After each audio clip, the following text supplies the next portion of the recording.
Hi everyone, welcome back to Level Up with Dawn.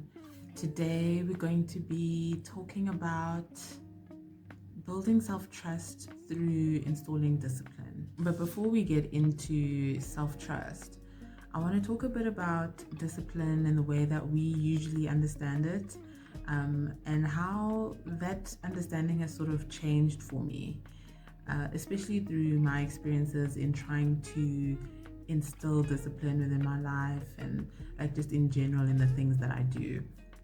So if we use an example of, let's say I want to wake up in the morning at 5 o'clock every day and like gym, let's say I have that I want to be disciplined at and I want to install that habit into my life.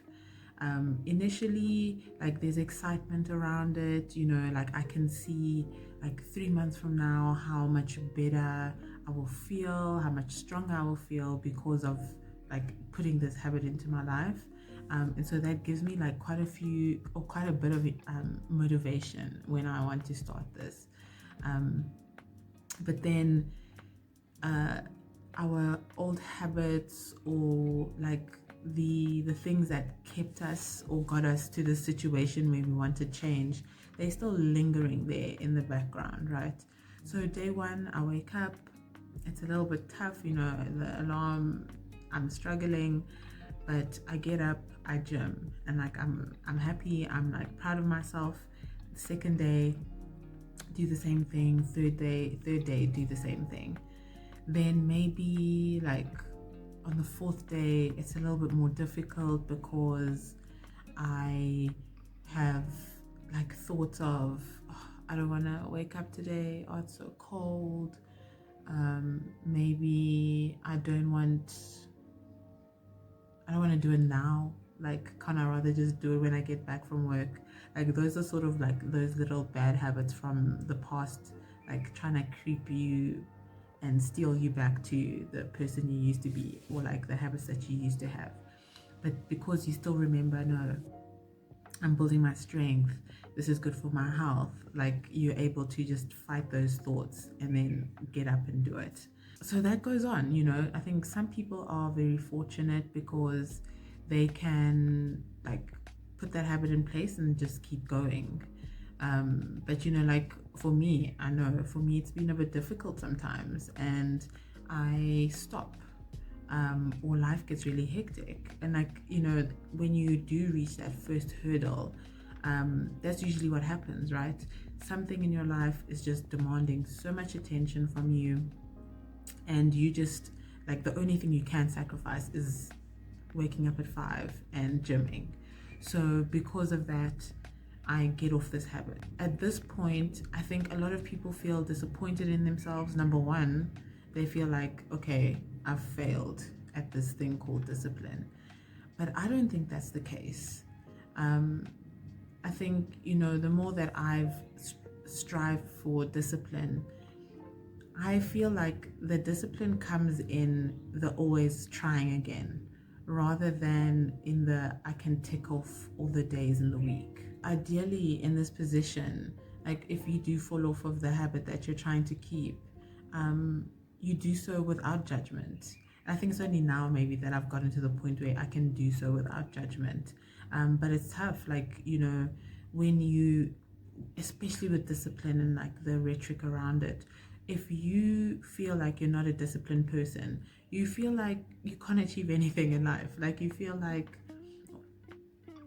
what's the point in having dreams if I can't like put the consistent steps towards them to achieve them, right? This is like the pedestal that discipline has been put on. But unfortunately, it also has been given like a warped view in my mind, or a warped image of what it really looks like to be disciplined. And the truth of the matter is, you may cycle through this numerous times. Like you can get on the habit, get back off it, then get back on again, stay on for a good while, then like you get sick. They say you get sick, and like that's a genuine reason to get off a habit. You get sick, and so you're recovering, and then once you've recovered, it's like it's tough.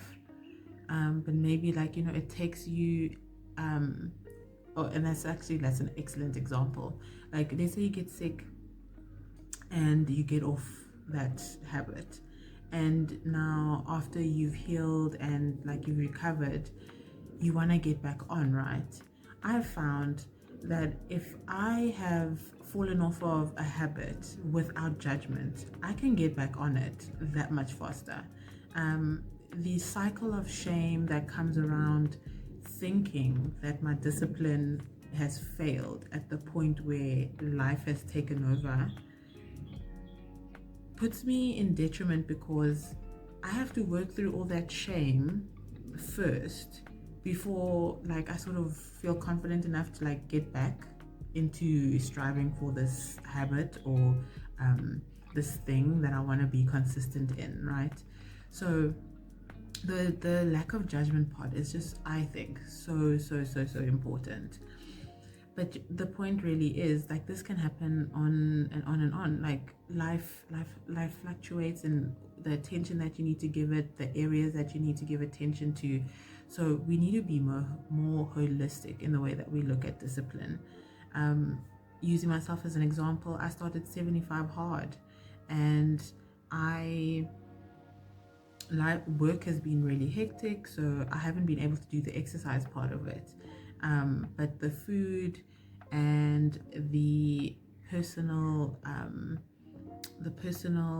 improvement part of it and the self-improvement part of it, I've still been able to keep up. And so I do. I'm not going to say, oh, I can't exercise, so I'm done with this whole thing. I'm not doing any of it, you know? I think it takes discipline to say I'm doing what I can do. I think that's where discipline truly lies. And also in the being honest with yourself in, is this really all that I can do? Or can I sacrifice some time off of scrolling on my phone? Because that's another part of it. But we'll talk about that towards the end of the video. And so even though I'm on day one essentially of 75 hard, because I'm still not in a position to do the exercise. Like now I am, because I'm even in a position to film a video for you guys. I'm day one, but I've continued to strive to keep doing the things that I can do. And through that, I've already seen so much gain in the self-trust that I have for myself. Currently, I'm in like a really difficult season, and I really needed to have my self-trust intact, because that's all I could really rely on. I've had to show up in a way that I haven't had to before, and so to trust the fact that I can, because I said I was going to, it has been immense. And then like also like leaning on God, leaning on my spirituality, praying, journaling, even like I've started listening to different music, which is so interesting. I think I'm going to make another video about that. But yeah, like the self-trust really like comes in clutch when you need it most, when you're going through moments where you have to persevere, because perseverance takes you showing up in the face of something that maybe you haven't seen before, but you need to really trust in your ability to figure it out. And I think that comes from a foundation of self-trust. And even if your journey is not revolving around a period or a season of endurance, if it's like you're striving towards something, your self-trust is, you know, that thing that propels you as you're going forward. Like I think sometimes I conflate self-trust with confidence, but the more that I think about it, and if we're using like the analogy of like showing up and like taking up space and being in like, you know, embodying your presence in this world, I feel like your self-trust is like your roots. Like, you know, your feet are firmly on the ground. You know that you are agile enough to pivot if you need to. If you need to run in a drop of a dime, you can do it. If you need to stand and like withstand a force against you, you know your feet are firm. You know, that's like what self-trust looks like to me now, versus confidence being, you know, like shoulders back, head up, looking people in the eye. that's more of like how I see confidence showing up in that analogy. But when you're striving for your dreams, that's exactly what you need. You're going into uncharted territory. Maybe for other people it's not, but maybe for you and your lineage it is. And so like as you're taking those steps, and like you've got the backing of your family, or your support, or your God, the person who's taking those steps are you. And so even though you have all that backing and that support and like the faith, you are taking those steps. And so like the self-trust makes those steps firmer. It gives them conviction as you're moving towards your dreams. So I guess then now to like practical things, right? What can we do? How can we like galvanize this in our lives? I would suggest picking a set of habits that ideally you would want them all to be functioning in your life. You can fit them all in like in a routine, or maybe not. You may not be a routine person, but these are the habits that you want to keep, and you know that they matter to you, and you know that they are they better you in some way, right? Have a group of those. For me, it's the way that I eat, it's the exercise that I do, it's journaling, meditation, and then every now and then, because I take a break, studying. So pick those things and implement them, get them into your routine, figure out how to fit them in, and like get on that journey of discipline.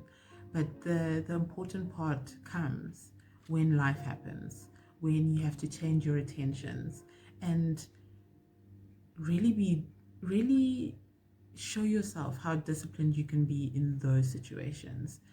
Show yourself how you can dust yourself off, get yourself back up in those situations where you can, without judgment, put something to the side.